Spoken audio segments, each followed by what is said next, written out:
What's up mga kaprobinsya, and for today's video, habang ako ay dumaan sa palengke kanina, isa na namang tatay ang aking nakita na napakasipag at napaka hands-on sa kanyang ginagawa. Kaya saludo ako sa iyo, tay.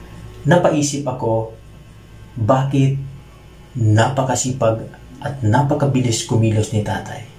Mga kaprobinsya, pakinggan nyo ang aking opinion.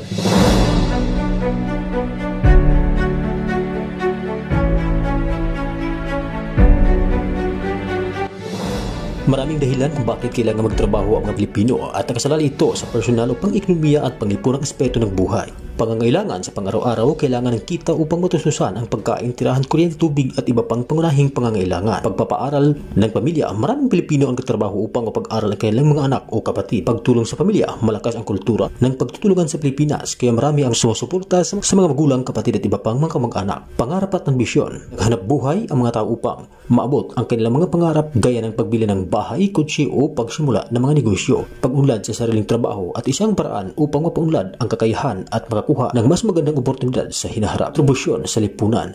Sa pamamagitan ng pagtrabaho, nakakatulong ang bawat isa sa pag-unlad ng ekonomiya ng bansa. Seguridad sa hinaharap para makapag-ipon at magkaroon ng maayos na buhay pagtanda. Madaling sabi, ang trabaho ay hindi lang tungkol sa pira, kundi para sa pangarap, responsibilidad at pagpapalaga sa sarili at sa pamilya.